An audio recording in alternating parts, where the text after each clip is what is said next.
Welcome back to my channel. If this is your first time here, I hope you enjoy the video content. If you do, please give me a big thumbs up, and if you enjoy videos about canning and mostly southern cooking, I hope that you'll subscribe.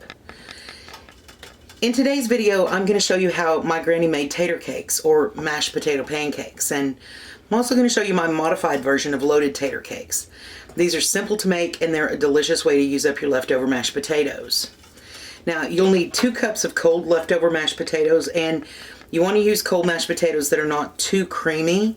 You'll also want to make these from real potatoes. In this case, instant potatoes just don't quite stand up. You'll also need 1 egg, slightly beaten, a half a cup of all-purpose flour, a medium onion, finely diced, and a half teaspoon each of black pepper and salt. You want to mix all of your ingredients together, and you'll work this until you get a thick batter-like consistency. Now, since I moved north, I discovered that the potato cakes here are called latkes, and while that is a delicious potato cake, it is definitely not the same thing.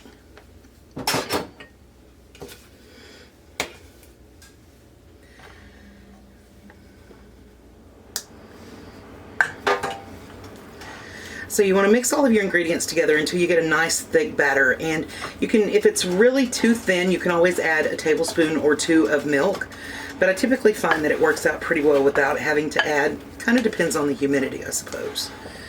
And I've seen some folks who form them into patties and cook them, but we always just scooped them straight from the bowl into the pan. Now, I do have my skillet heating up with some oil in it. And I've got it on medium.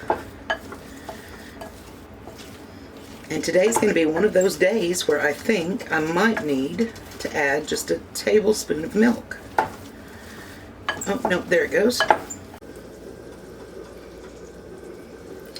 Now what you're looking for is a soft dough or a very thick batter consistency. And again, we just always scooped spoonfuls of them straight into the pan and flattened them out with the back of the spoon.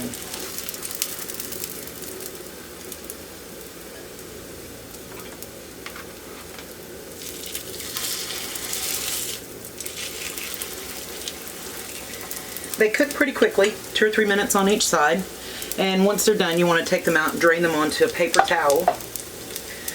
Now, one of the first kitchen tests that my granny trusted me with the knife for was peeling potatoes, and granted, I had to stand in a chair, but we'd stand side by side at the sink and she'd show me how to peel tiny thin strips away so I didn't waste the potatoes. And when I was a kid, I used to love it when Sunday supper meant mashed potatoes, because I knew that if we had any leftovers, we were having tater cakes for lunch the next day. As I got a little older, I have figured out that if I peeled too many potatoes, we were sure to have leftovers. So you want to cook them until they're a light golden brown, and then just flip them and let them continue to cook, and they do cook very quickly. Now, one of the modifications, you can't change my granny's recipes much and do any kind of improvement on them, but one of the modifications that I have made to my granny's tater cake recipe is to make a loaded tater cake. And to that, I'm going to add some cheese and some crumbled bacon. Sometimes I add a little garlic powder, but I don't have any handy. Oh, garlic powder. Just a touch of garlic powder.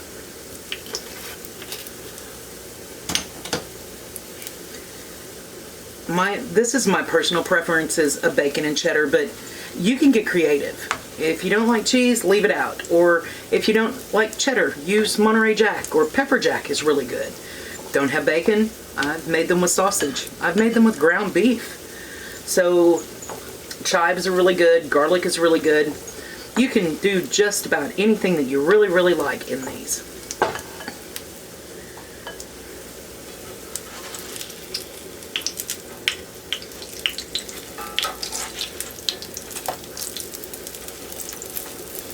Golden perfection.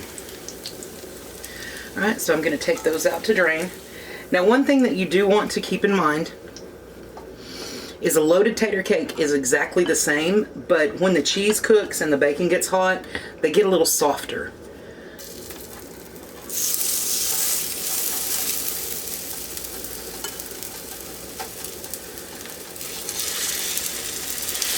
So they can sometimes be a little harder to flip,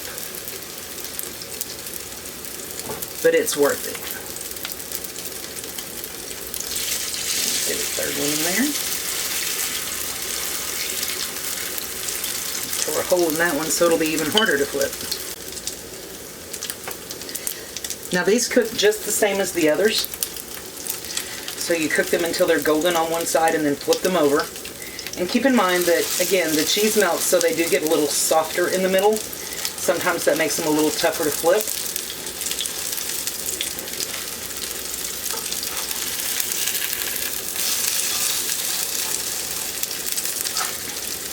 And it really only takes a couple of minutes on each side.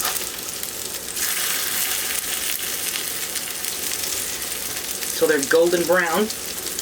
We'll let that side brown up and then we'll take them up and we'll finish up the rest.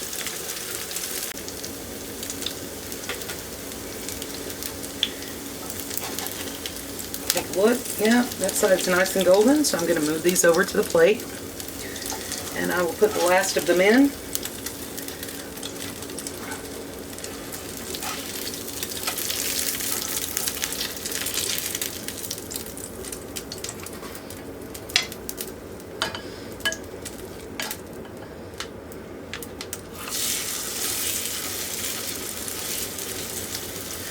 My shapes aren't always pretty. I guess that would be the reason that some people make patties instead of doing straight from the bowl to the skillet. Then you can shape them and make them pretty the way that you want.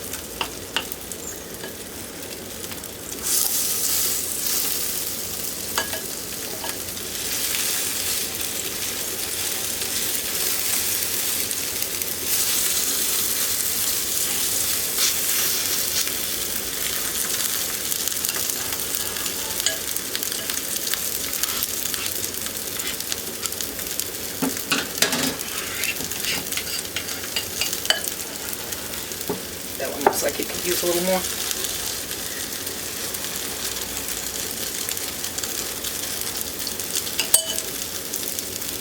Alright, we'll let these brown up and flip them, and I'll get them out and put them on a plate and bring you back. And there you have it. Granny's tater cakes. Crispy on the outside, soft and tender on the inside. And my version, loaded tater cakes. Crispy on the outside, loaded with bacon and cheese, and soft and gooey on the inside. Thank you so much for watching today. I hope that you enjoyed this video. If you did, please give it a big thumbs up. And honestly, I'd kind of like to hear what you think, so feel free to leave a comment below. And if you like this sort of video, cooking, canning, a few southern stories thrown in along the way, I hope that you'll subscribe. And if you hit the bell, they'll send you a notification every time I upload a new video. Again, thank you so much for watching today. Have a wonderful rest of your day.